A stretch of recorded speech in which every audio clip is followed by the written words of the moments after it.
और ब्रह्मा का पद तो भैया है वो बदलता रहता है। इंद्र का पद जो है बदलता रहता है, गणपति का पद बदलता रहता है। जैसे ही प्रधानमंत्री, राष्ट्रपति, मुख्यमंत्री का पद होता है, ऐसे ही ये सब पद है। इंद्र का वो भी पद ही है। इस समय 12वें गणेश के रूप में गौरी पुत्र गजानन जो है वो गणपति के सुंदर सीट पर विराजित हैं। गौरी जी के पुत्र वो विराजित हैं, उन्हीं को गणाध्यक्ष बनाया गया। ऐसे ही इंद्र के पद पर महाराज पुरंदर जी जो है वो इंद्र के पद पर विराजित हैं। आगे चल करके महाराज बलि जो है इंद्र बनेंगे। तो कहने का भाव ये सब पद हैं, बदलते रहते हैं। ब्रह्मा जी का भी पद है उसपे जिसको नियुक्त किया जाता है वही सुंदर विराजित होता है और सबका अपना एक कार्यकाल है। तो जब ब्रह्मा जी प्रजापति जी से नारद जी ने पूछा कि आपने सृष्टि की संरचना किस भाव से की, कैसे की, क्यों की, किसके आदेश से किया, तो ब्रह्मा जी कहते हैं कि सप्तानि च भूतानि पंचीकृत्वा हमात्मना तेभ्यः स्थूलं नभो वायो वह्नि चैव जलं मही।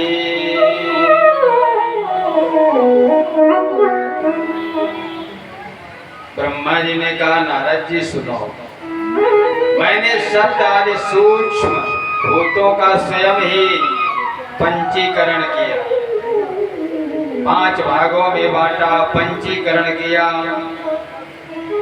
उनमें से स्थूल आकाश, वायु, अग्नि, जल, पृथ्वी की सृष्टि है। पर्वतों, समुद्रों, वृक्षों और कला से लेकर से जीव पर्यंत कालों की संरचना की है। बहुत से पदार्थों का मैंने निर्माण किया।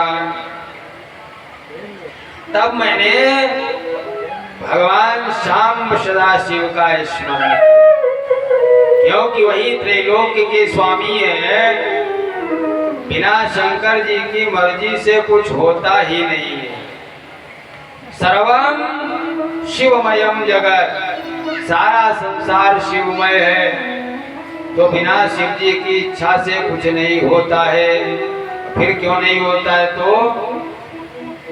तो मैंने भगवान परमेश्वर शिव का स्मरण किया, शिव का ध्यान किया, उनका चिंतन किया। गंगा तरंग रमणीय जटा कलापम गौरी निरंतर विभूषित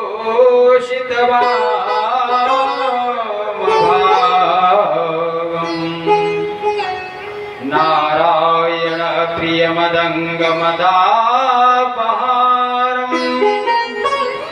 वाराणसी पुरपतिम भज विश्वनाथम। जब भगवान महेश्वर का हमने सुंदर चिंतन किया, उनको नमन किया और उनकी प्रार्थना की कि हे भक्तवत्सल ईश तुमको बार बार प्रणाम है।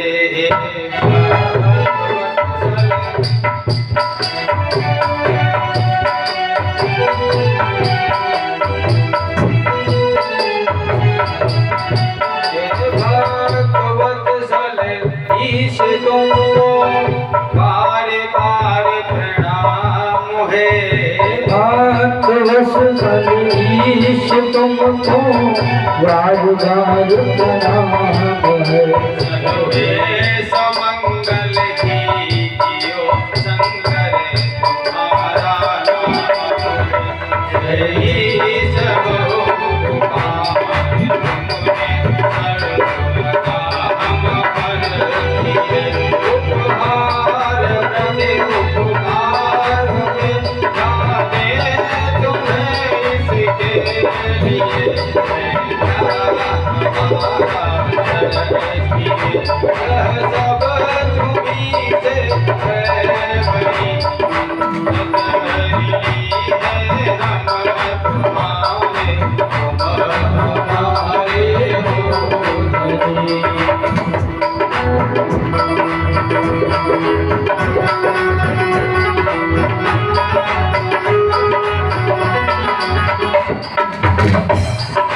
लोक शिक्षा के लिए अवतार था जिसने लिया निर्विकार लोक नरक को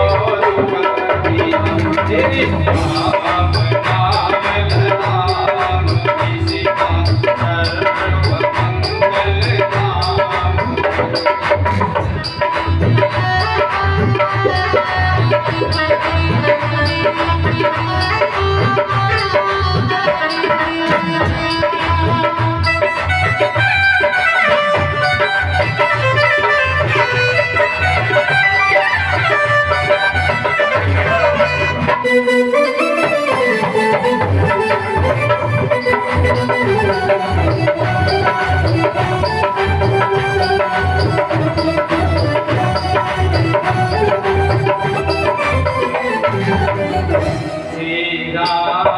नाम जिसका सर्वमंगल नाम।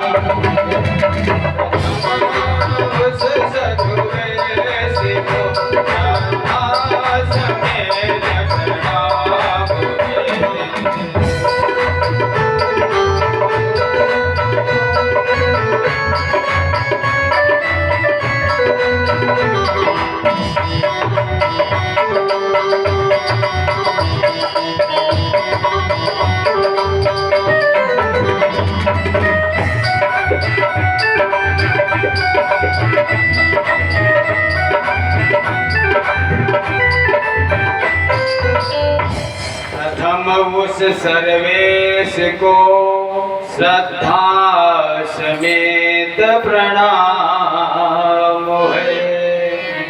सर्वेश सभी का जो ईश है वही सर्वेश, सर्वानाम ईशा सभी का ईश।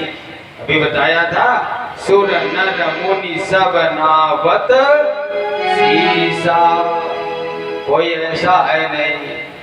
कभी कभार ऐसे दो एक फंस भी जाते हैं, शंकर जी को भी फंस गए थे, उनकी कथा हम आगे सुनाएंगे।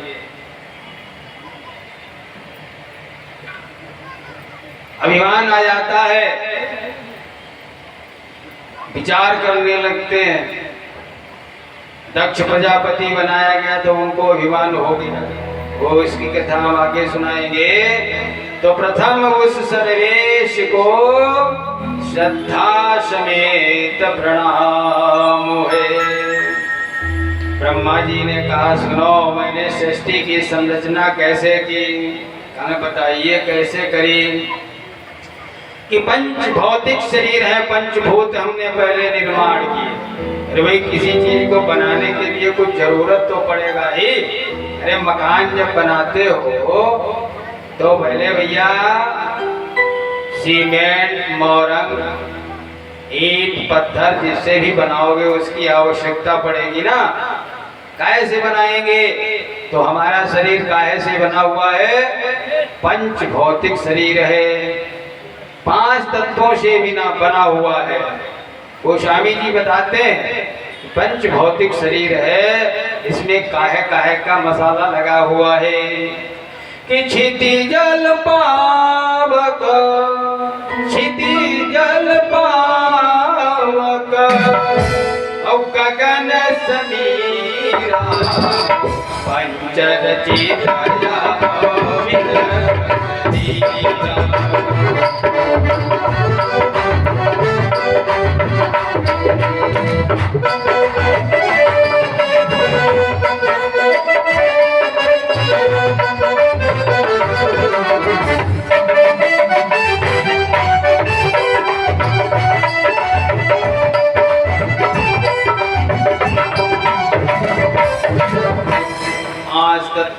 है। क्षिति माने पृथ्वी, जल तो आप लोग जानते ही हैं। पावक माने अग्नि, गगन आकाश, और समीर माने हवा। ये 5 तत्व हैं। इन पांचों तत्वों के ही 5-5 उपतत्व होते हैं। तो कुल मिलाकर के 25 भी कह सकते हैं या 5 तत्व कह सकते हैं। इन्हीं 5 तत्वों के द्वारा संरचना हुई। सबसे पहले ब्रह्मा जी ने इन तत्वों से पृथक भी संरचना की। अपने नेत्रों से महाराज मरीच ऋषि को, हृदय से भृगु जी को और सिर से अंगिरा जी को बनाया। व्यान वायु से मुनि श्रेष्ठ पुलह को बनाया। उदान वायु से पुलस्त्य को, समान वायु से वशिष्ठ जी को, अपान से क्रतु को, और दोनों कानों से अत्रि जी को, प्राण वायु से दक्ष जी को, गोद से ब्रह्मा जी को, छाया से कर्दम को उत्पन्न किया, और संकल्प से समस्त साधनों के साधन रूप धर्म को उत्पन्न किया। मैंने ब्रह्मा जी ने बताया धर्म को उत्पन्न किया। और महादेव जी की कृपा से उत्तम साधकों की सृष्टि करके मैंने आपको, अपने को कृतार्थ समझा। क्योंकि भाई कोई अच्छे काम कर जाए तो बड़ी बात है, कि चलो भाई हमारे हाथ से बहुत अच्छा काम हो गया, लोग हमारा आगे चल कर के नाम लेवेंगे।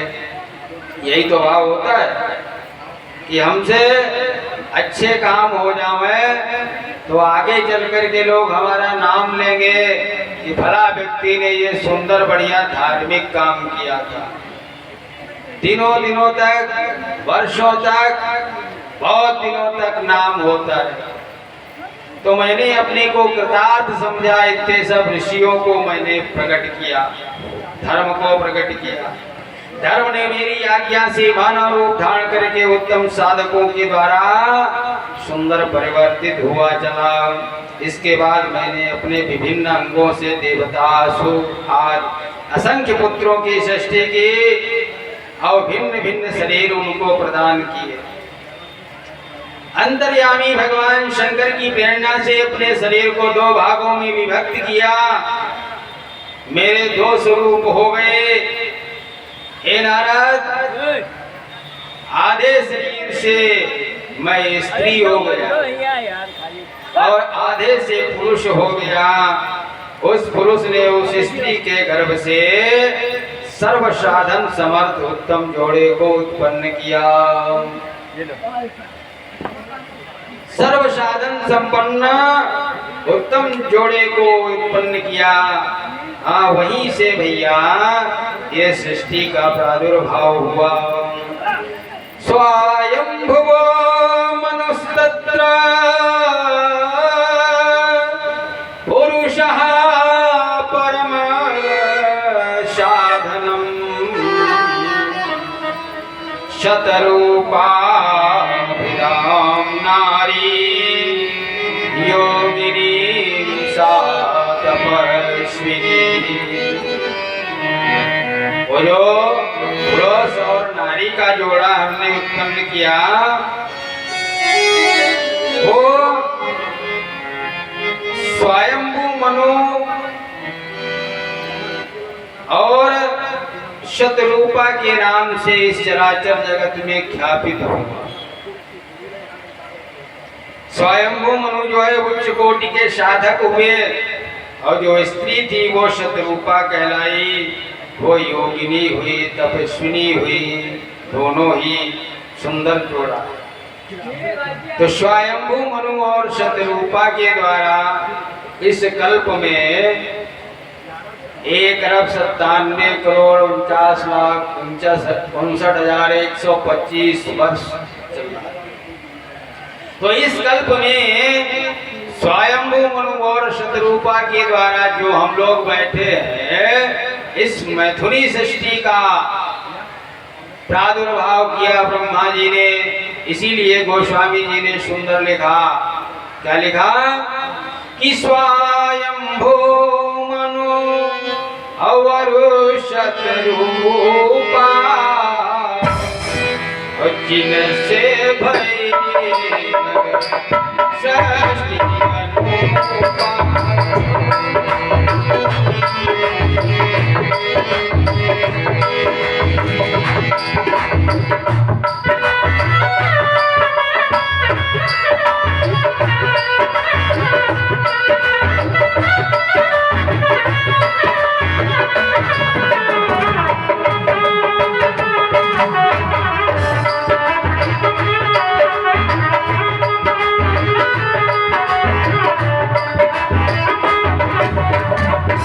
स्वयंभू मनु और शतरूपा जिनसे भई नर सृष्टि अनुपा। स्वयंभू मनु और शतरूपा के द्वारा सुंदर मैथुनी शक्ति का प्राकट्य हुआ। शतरूपा से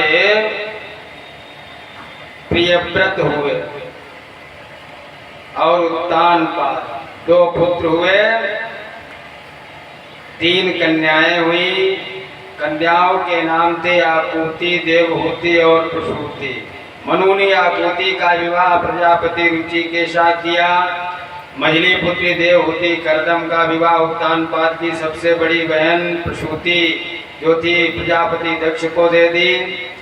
प्रसूति की संतानों में समस्त चराचर जगत जो है व्याप्त हो गया, इतनी संतान। रुचि के द्वारा आपूति के गर्भ से यज्ञ और दक्षिणा नाम का स्त्री पुरुष का जोड़ा उत्पन्न हुआ। यज्ञ से दक्षिणा के गर्भ से 12 पुत्र उत्पन्न हुए। कर्दम के द्वारा देवहूति के गर्भ से बहुत सी पुत्रियां उत्पन्न हुई। दक्ष से 24 कन्याएं हुई। दक्ष ने उनसे श्रद्धा 13 कन्याओं का धर्म के साथ विवाह किया। हे मुनीश्वर, धर्म की उन पत्नियों के नाम श्रद्धा, लक्ष्मी, धृति, तुष्टि, पुष्टि, मेधा, क्रिया, बुद्धि, लज्जा, वसु, शांति, सिद्धि, कीर्ति, ये 13 भैया धर्मराज की पत्नियां हैं। उनसे छोटी शेष 11 सुंदर नेत्रों वाली कन्याएं हैं। ख्याति, सप्तमा, विभूति इत्यादि जो है पितरों को ब्याही कन्याओं का पाणी ग्रहण हुआ। भृगुवादि मुनि श्रेष्ठ साधक हैं। उनकी संतानों से समस्त त्रैलोक्य भरा पड़ा हुआ है। इस प्रकार से भैया मुनि श्रेष्ठ कल्प भेद में महादेव जी की आज्ञा से प्राणियों के अपने पूर्व कर्मों के अनुसार असंख्य श्रेष्ठ जो है द्विज उत्पन्न हुए। कल्प भेद के हिसाब से दक्ष की 60 कन्याएं बताई गई। दक्ष ने उनसे 10 कन्याएं धर्म को, 27 कन्याएं चंद्रमा को, 13 कन्याएं कश्यप को विधि पूर्वक प्रदान की। 4 कन्याओं का विवाह श्रेष्ठ रूप से दार्श के साथ भृगु, अंगिरा, सुशास को 2-2 कन्याएं अर्पित की। उन्होंने स्त्रियों तथा पुरुषों से बहुत सी चराचर सृष्टि जो है वो उत्पन्न हुई। देवता, ऋषि, दैत्य, वृक्ष, पर्वत, पक्षी, तृण, लता कश्यप पत्नियों से उत्पन्न हुए। इस प्रकार से दक्ष कन्याओं की संतानों से सारा चराचर जगत व्याप्त हो गया। पाताल से लेकर के सत्यलोक पर्यंत समस्त ब्रह्मांड निश्चय ही उन संतानों के द्वारा भरा रहता है, कभी रिक्त नहीं हो। इस प्रकार से भगवान शंकर की आज्ञा से ब्रह्मा जी ने भली भांति सृष्टि करी। शंकर जी के प्रभाव से ब्रह्मा जी ने सुंदर सृष्टि का प्रादुर्भाव किया। पूर्व काल में सर्वव्यापी शंभु ने तपस्या के लिए जिन्हें प्रकट किया था वो रुद्रदेव के रूप में त्रिशूल के अग्रभाग पर रख करके वो रक्षा करने वाले हैं। वे सती देवी लोक हितकार करने के लिए दक्ष के यहाँ प्रकट हुई थी। और भक्तों का उद्धार हुआ था, कल्याण हुआ था। जो शिवा देवी के रूप में प्रकट हुई थी वामांग वैकुंठ विष्णु जी है, भक्तों के उद्धार के लिए अनेक लीलाएं करने वाले हैं। दक्षिण भाग से मैं स्वयं हूँ और रुद्र हूँ, मैं जिनके हृदय से उत्पन्न हूँ। शिव जी को इस प्रकार से भैया तीन तत्वों का बताया गया। विष्णु जी का अंतःकरण तमोगुण है, बाहर से सत्वगुण है। तमोगुण वाले हे मुनि, मैं सर्वथा रजोगुण वाला ही हूँ। तो रजोगुण, तमोगुण और सत्वगुण तीनों गुणों से परिपूर्ण हूँ। और हे देवताओं, उसके बाद मेरी प्रार्थना से शिवा पार्वती रूपी जो प्रकट हुई, वो बड़ी तपस्या करके पुनः भगवान शिव को प्राप्त हुई। हे मुनीश्वर, उनके अनेक नाम हैं, कालिका, चंडिका, भद्रा, चामुंडा इत्यादि जो नाम बताए गए हैं, वो सब तीनों गुणों से युक्त। हे नारद जी, तीनों गुणों से युक्त गुणमध्यास्तदा देव्यो देवा गुणमयाश्रयाः मिलित्वा विविधं सृष्टेश्च प्रस्ते कार्यमुत्तमम्। इस प्रकार से सारा ब्रह्मांड में सारी सृष्टि का क्रम भगवान शिव की आज्ञा से ब्रह्मा जी कह रहे हैं, मैंने रचा। भगवान शिव को परब्रह्म बताया गया है। मैं विष्णु और रुद्र ये तीनों देवता गुण भेद से उन्हीं के स्वरूप हैं। भगवान ब्रह्मा जी नारद जी को ब्रह्मा जी बता रहे हैं, देखो भाई, तीनों ही जो भी कुछ हो रहा है वो सब शिव की कृपा से हो रहा है। निर्गुण है, सगुण है, परम स्वतंत्र है, परमात्मा है, मनोहर है, शिवलोक में शिवा के साथ रहने वाले हैं और पूर्ण अवतार है। रुद्र ही साक्षात शिव हैं। उन्हीं पंचमुख से शिव ने कैलाश पर अपना रमणीक भवन बनाया है। ब्रह्मांड का नाश होने पर भी उसका नाश नहीं होता है। इस प्रकार से मैंने सृष्टि का प्रारंभ किया और आज जो सृष्टि आप देख रहे हो वो सुंदर सृष्टि काम कर रही है। और प्रत्येक व्यक्ति में तीनों गुण होते हैं।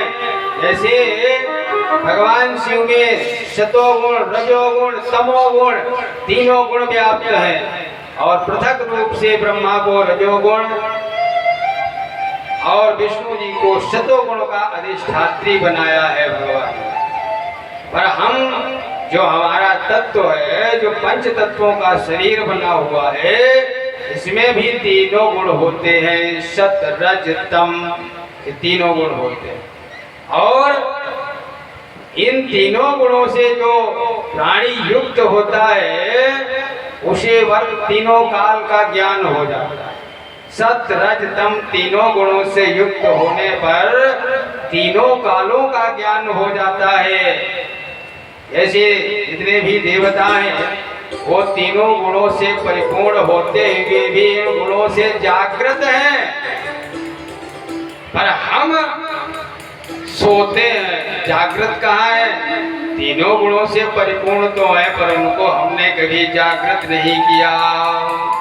अब भैया अगर जागृत कर लेते, तीनों गुण जागृत हो जाते तो तीनों कालों का ज्ञान हो जाता। कैसे होता? कहने लगे भैया इसके लिए योग, ध्यान, धारणा और समाधि की आवश्यकता होती है। ये कोई सरल थोड़ी है। पहले ऋषि मुनि 10-10 हजार वर्ष तक तपस्या करते थे, वो ये तीनों गुणों को जागृत करते थे और यहीं बैठे बैठे सब बता देते थे कि तुम्हारे घर के बेड के पीछे वाली अलमारी में यहाँ तुम्हारे फलानी चीज रखी। यहीं बैठे बैठे कहीं भी चले जाते थे, शरीर यहीं रह जाता था। सुंदर भ्रमण करके आ जाते थे। ये सब ऋषियों ने, जिनके अंदर ये तीनों गुण जागृत होते थे, वो ये सब करिश्मा कर सकते थे। ये क्रियाएं सब उन्हीं के बस की हैं। और हमने तो गुणों को जागृत ही नहीं किया, कोई तपस्या नहीं की, कोई योग नहीं, कोई धारणा नहीं, कोई समाधि नहीं, तो फिर कैसे होंगे? तब तो भैया जैसे हैं ऐसे ही रहेंगे। सिर्फ हम कुछ नहीं कर सकते हैं तो भगवान की शरणागति में तो जा ही सकते हैं। भगवान की शरणागति हमें भगवान नाम संकीर्तन से ही प्राप्त हो जाती है। इसलिए कुछ नहीं कर सकते हैं, आगे का पीछे का भविष्य नहीं जान सकते हैं, तो वर्तमान में ही सुधार कर लीजिए। और वर्तमान सुधर गया तो आगे का अपने आप सुधर जाएगा। वर्तमान आपके हाथ में है, उसको देखो, भगवान की शरणागति में रहो, चर्चा करो, सुंदर सेवा करो। जो हमारा धर्म सबका अलग अलग है। मानव का धर्म क्या है, स्त्रियों का धर्म क्या है, बच्चों का धर्म क्या है, पति का धर्म कर्म क्या है, सबका विधि विधान है। इसको कहाँ तक मर्यादित और सुव्यवस्थित रहते हुए अपने धर्म का पालन करना। जो अपने धर्म का पालन नित्य नैमित्य करता रहता है, उसका सिस्टम भैया बना रहता है। इसीलिए चरणों में अनुराग रखो और प्रीति रखो, भगवान से व्यवहार रखो, भगवान नाम संकीर्तन करते रहो।